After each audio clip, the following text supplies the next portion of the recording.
糯米清洗干净以后，隔夜浸泡。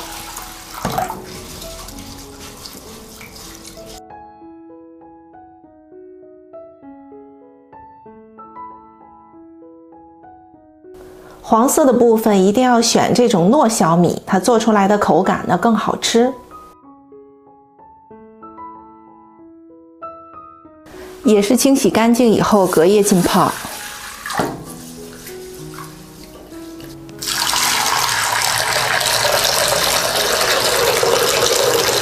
泡好的2种米沥干水分，然后加米酒汁进来。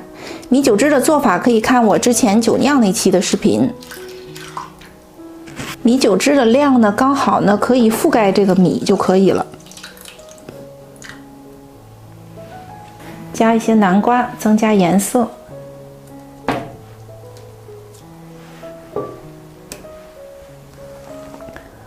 咱们上蒸锅，大概要蒸50分钟左右。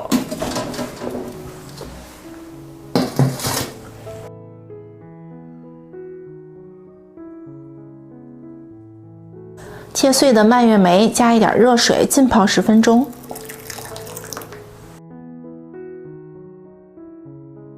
把南瓜趁热压碎，我并没有加糖，因为这个米酒汁和南瓜呢都是甜的。如果喜欢爱吃糖的，就可以加1勺糖进来，没问题。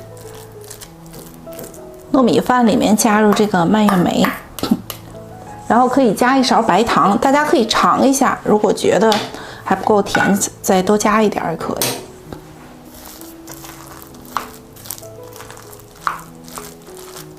提前铺好烘焙纸防粘。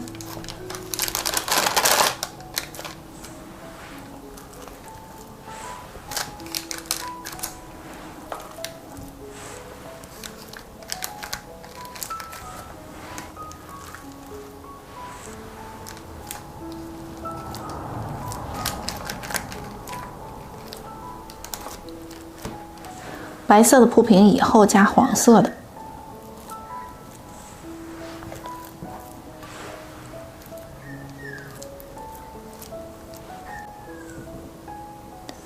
都铺平以后，冰箱冷藏3个小时以上。